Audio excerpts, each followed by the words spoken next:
Good morning students. Today I am here to discuss about topic cell.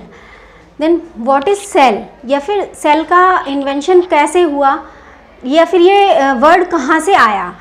तो cell का invention जो किया था वो रॉबर्ट हुक ने किया था, ठीक है। तो सेल को अगर हम डिफ़ाइन करेंगे तो हम ऐसे डिफ़ाइन कर सकते हैं कि basic structural and fundamental unit is called cell.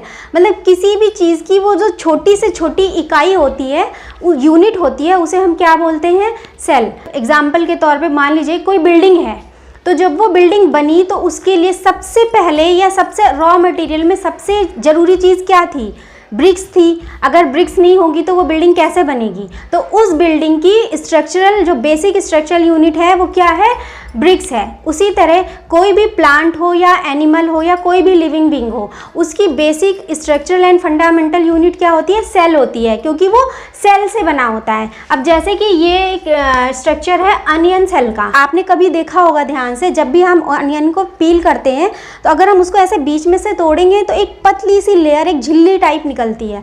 तो उस झिल्ली को अगर हम माइक्रोस्कोप में हम उसकी स्टडी करेंगे या देखेंगे तो उसका स्ट्रक्चर ऐसा दिखाई देता है। ये अनियन सेल का स्ट्रक्चर है। सेंटर में जो ये पार्ट होता है, सर्कुलर पार्ट, इसको बोलते हैं न्यूक्लियस। और न्यूक्लियस के चारों तरफ एक लिक्विड होता है जिसको हम बोलते हैं साइटोप्लाज्म, ठीक है। अब टॉपिक आता है नंबर ऑफ सेल। सेल के नंबर ऑफ सेल, ठीक है, कि सेल कि किसी भी लिविंग ऑर्गेनिज्म में या प्लांट सेल में सेल का जो नंबर होता है वो क्या होता है, ठीक है। Human beings has trillions of cells. हमारे ह्यूमन बींग्स, हमारी बॉडी में बहुत सारे अनगिनत सेल्स होते हैं, ठीक है। तो वो ऑर्गेनिज्म जो सिंगल सेल्ड होगा उसको हम क्या बोलते हैं, यूनिसेलुलर, ठीक है। और वो ऑर्गेनिज्म जो जिसमें एक से ज़्यादा सेल्स होती हैं उसे हम क्या बोलते हैं, मल्टी सेलुलर, ठीक है। तो सिंगल सेल्ड ऑर्गेनिज्म को हम बोलते हैं यूनिसेलुलर और मल्टी सेल्ड ऑर्गेनिज्म को हम बोलते हैं मल्टी सेलुलर ऑर्गेनिज्म। अब देखिए, यूनिसेलुलर का एग्जाम्पल हो सकता है अमीबा, पैरामीशियम, ठीक है। और मल्टी सेलुलर के एग्जाम्पल है ह्यूमन बींग्स। अगर हम अमीबा की बात करें, अमीबा का स्ट्रक्चर जो होता है ना वो कुछ फिक्स नहीं होता है, उसका कोई स्ट्रक्चर ऐसा फिक्स नहीं होता है, ठीक है। अब क्या होता है, जब भी फूड इसके कांटेक्ट में आता है तो इसकी बॉडी अपने आप एक फिंगर लाइक स्ट्रक्चर में कन्वर्ट हो जाती है, ठीक है, और फूड को अपने अंदर कैच कर लेती है इस तरह से।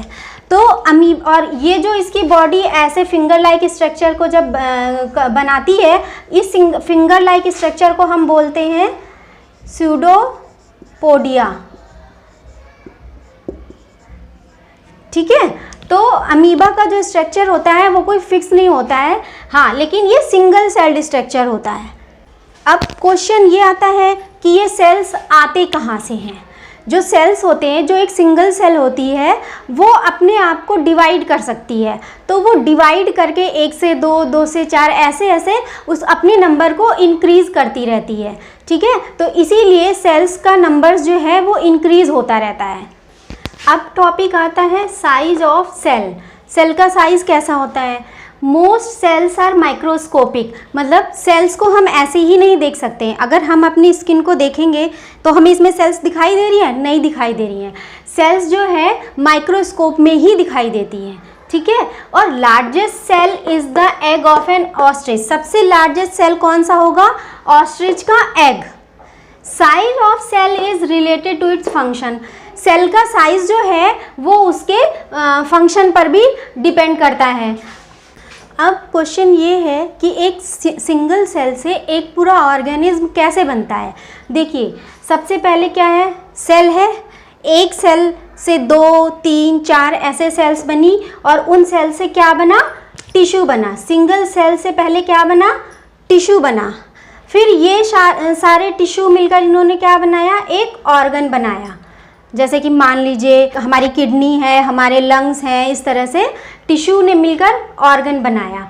फिर ये ऑर्गन ने मिलकर एक सिस्टम बनाया, जैसे हमारा रेस्पिरेटरी सिस्टम है, डाइजेस्टिव सिस्टम है, एक्सक्रीटरी सिस्टम है। तो इस तरह से ऑर्गन्स ने मिलकर एक ऑर्गन सिस्टम बनाया और फिर इन ऑर्गन सिस्टम से क्या बना, एक ऑर्गेनिज्म बना, एक होल ऑर्गेनिज्म बना।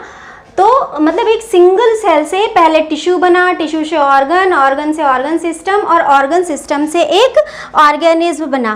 तो किसी भी ऑर्गेनिज्म की जो बेसिक यूनिट होती है वो क्या हुई, सेल। स्टार्टिंग में जो मैंने आपको अनियन सेल दिखाई थी वो थी प्लांट सेल। अब हम डिस्कस करेंगे एनिमल सेल के बारे में। अगर हम अपने एक टूथपिक लेते हैं, ठीक है, टूथपिक को अपने चिक के अंदर वाले एरिए पे रब करते हैं और रब करने के बाद उसको एक स्लाइड पे, कांच की स्लाइड पे रख कर उसको प्लास्टिक शीट से कवर करके अगर माइक्रोस्कोप में देखेंगे तो उसका स्ट्रक्चर कैसा दिखाई देगा, ऐसा दिखाई देगा।